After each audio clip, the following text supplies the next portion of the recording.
What's going on, guys? It's Troydan here. And today, we've got baseball has a serious steroid problem again. I think that's good news that it has a steroid problem again. And let me tell you what, I watched baseball in the 90s. It was freaking lit. Mark McGuire and So-Son. I think Griffey was the only clean dude, poor guy, but everyone else was Joe-Son, man. It was great times. Anyway, I have not seen this video. This is, of course, from Baseball Doesn't Exist, the best baseball channel. Make sure to sub to it 32 times. Let's do it. 3, 2, 1.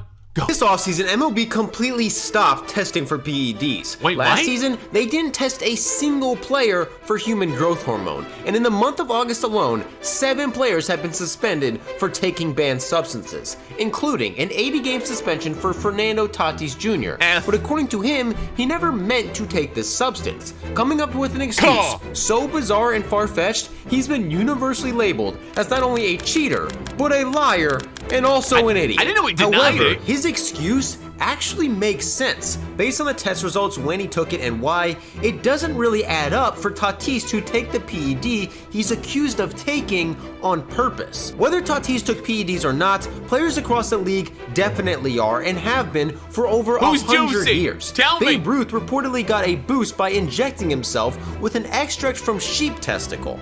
I'll tell you right now, this is my one pause I get. Babe Ruth, man, he used to play baseball drunk and eating fish. I don't know, dude, let him juice. This made him sick, and he had to miss a game with a stomach ache. In the past 5 years, 80% of MLB PED tests came from Dominican-born players. Please not the Vladdy. same country Tatis is from, where PEDs can be bought in convenience stores without prescription. According to reports, some of these players are forced to take PEDs as early as 11 years old. When players do get caught, they almost always come up with an excuse. 3K likes on this video, we're going on steroids. Resulting in some of the most ridiculous made-up stories ever told. And just like Fernando Tatis' ridiculous-sounding story, nobody ever believes them. On August 12, 2022, MLB announced the suspension of Fernando Tatis Jr. Since then, Adidas has terminated their multi-million-dollar endorsement deal. Really? Former pitcher Jonathan Papelbon said he would drill him every time he faced him. His own teammates said he needed to grow up and that the Padres, quote, didn't need anyone else, and his general manager said the team no longer trusted Tatis and needed him to mature. Villainizing players who test positive is standard practice in MLB because there is a long history of PEDs tarnishing players' careers. Bud Galvin was the first, all the way back in 1889 when he admitted to taking brown sea-quality Lexer, a testosterone supplement derived from the testicles of sheep and dogs. In the 80s, players began using a PED that was way more dangerous and way more illegal than what is used today. Tim Raines admitted to keeping a vial of powder in his back pocket during games and only slid head first so he didn't break it. This problem peaked for MLB in 1985 when 11 players were called in front of the Pittsburgh grand jury to testify with their involvement with the substance. He was hit dingers and on ended blow! with the Pittsburgh Pirates mascot being sentenced to prison for supplying the players with powder. And then there were steroids, causing arguably the biggest PED scandal in sports history, forever giving MLB the reputation of a league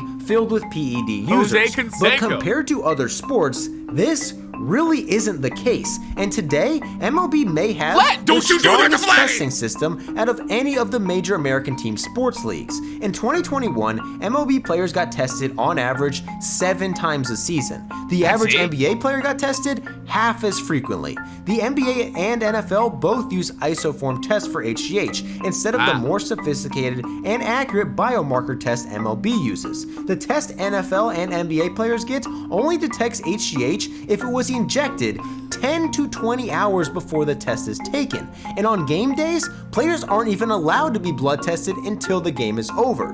Meaning, if you take HGH at midnight, the morning of a game, in the small likelihood that you are tested, it will be out of your system. And in the NBA, just to be safe, players get an extra 90 minutes from the time they're told they're being tested until they actually have to take the test. But MLB testing is far from perfect. In fact, in 2021, they didn't give a single HGH test due to the pandemic. And this offseason, MLB wasn't even allowed to test players because of the league-wide lockout, giving players a great opportunity to take PEDs without detection. Fernando Tatis Jr. claims he is not one of these players. On the day his positive test went public, he released a statement statement saying that he took the banned substance clostebol but didn't know he was taking it. That night, his mother came to his defense on Instagram, posting several pictures of a rash he had on his neck, saying the positive test came from a medication he used to treat his skin condition. A few days later, his father went on a radio show claiming Tatis got ringworm from a haircut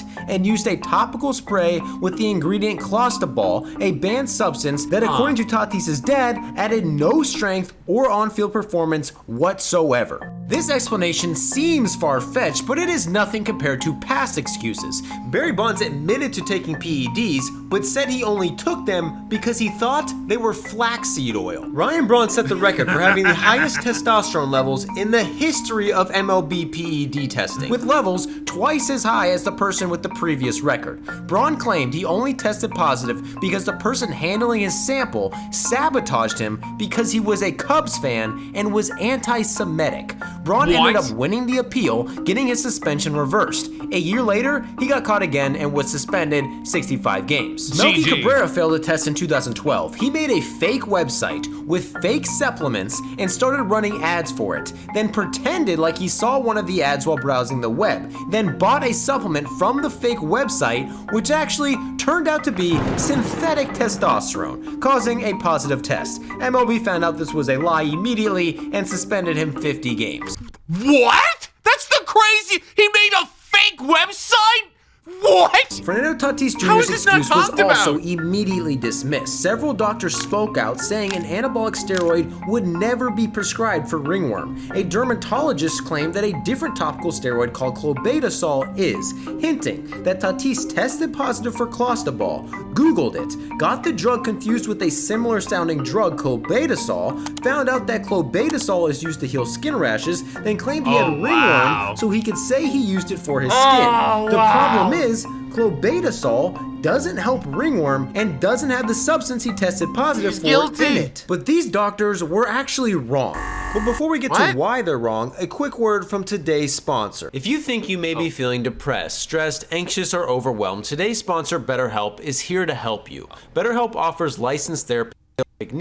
You can recharge BetterHelp/Dominican Republic, where it is legal and widely available. Unlike what this dermatologist claimed, Tatis didn't get clostebol confused with the medication clobetasol because the medication he actually claims to have taken was a topical spray called Trophobol, which does contain clostebol and is used for several skin conditions. But would it actually be prescribed for ringworm? Dr. David Chow and Jacob Cisneros polled 3 different pharmacies in the Dominican. 2 said that there are better medications to take for ringworm, but agreed that Trophobol is widely available. The 3rd said that they regularly sell it to patients with ringworm. So the notion of Tatis being told to use this for ringworm is plausible, but if he did, why doesn't he have proof? In the Dominican Republic, most medications, including PEDs, can be bought in pharmacies by anyone without a prescription. So even if Tatis is telling the truth, he wouldn't have a prescription to prove it. It also is why players from the Dominican seem to be doing more steroids than anybody else. Since PED testing began in MLB, Dominican-born players make up 57% of positive tests. Since 2017,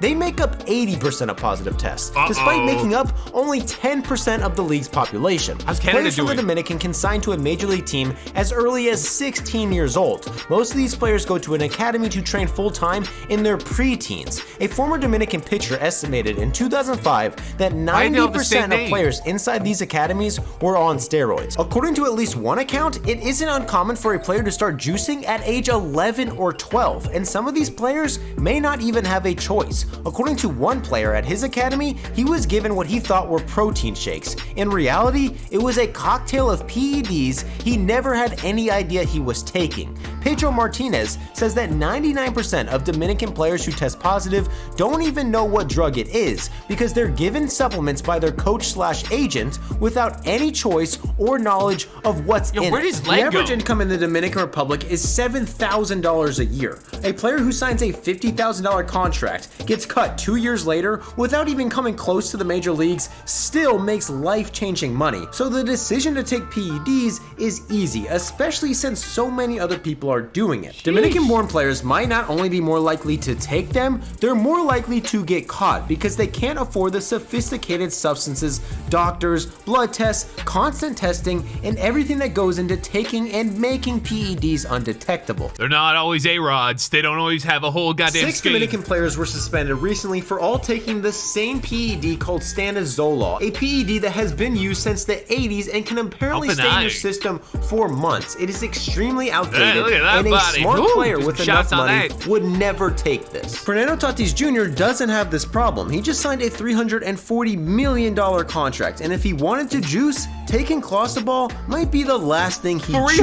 Clostebol is an old anabolic steroid that, compared to other steroids, is extremely mild when it comes to building strength and muscle. The only reason an athlete would take this is because it doesn't have a ton of side effects and it used to be hard to detect, but due to better testing, it can now show up in your system at least 31 days after taking it. And what makes it an even worse drug for Tatis specifically is clostebol is known to slow down bone healing. In 2021, Tatis separated his shoulder 5 times. The Padres medical staff advised him to get surgery on it, but he declined. He then proceeded to crash his motorcycle and fracture his wrist, and didn't tell the Padres until he got to spring training. When asked when the motorcycle crash happened, he responded by saying, quote, "Which one?" After a month of rehab, his manager claimed he gained 10 pounds of muscle, but before and after pics of Tatis don't show any significant muscle gain. And coming off an injury, it makes way more sense for him to take something like HGH, which is known to speed up healing as good as anything.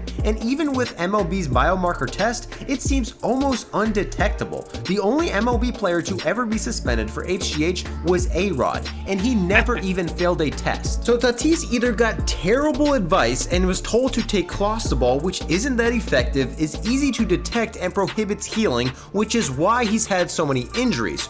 Or he's telling the truth about ringworm, which on the surface seems far-fetched, but clostebol does have a history of causing false positives. A Norwegian skier had a very similar story after claiming she tested positive for clostebol because a team doctor gave her a lotion to stop sunburn on her lips. The team doctor later resigned, admitting fault. Another athlete claimed he tested positive because he had intercourse with a woman who was using a cream with clostebol in it. This was later tested in a lab using 2 couples as subjects, and they both tested positive, proving that this is a possibility. Unfortunately for the athlete, his suspension was not overturned. Tatis is in a similar position. In order to win an appeal, he has to prove the positive test was not the result of fault or negligence. Even if Tatis' story is true, he practiced extreme negligence because all he had to do was call the team doctor and ask if the spray he was about to use for ringworm was legal. The doctor would have said no,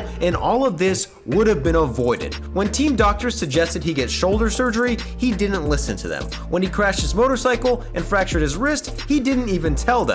So it seems like Tatis doesn't trust team doctors, which may have costed him an 80-game suspension. Or he just wanted to get a performance benefit and picked one of the worst PEDs possible.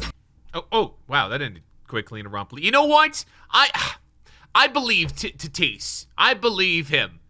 Is what I would say if I believed him. He's guilty, dude. There's ringworm call. The one with these 11-year-olds juicing in the Dominican. What's going on here, man? Baseball's nutty, and I'm here for it. Guys, if you got a video like for me to watch or react to, you can tweet me at Troydan under the hashtag TroydanReacts. Thank you for watching, and kids, if you're from the Dominican, juice.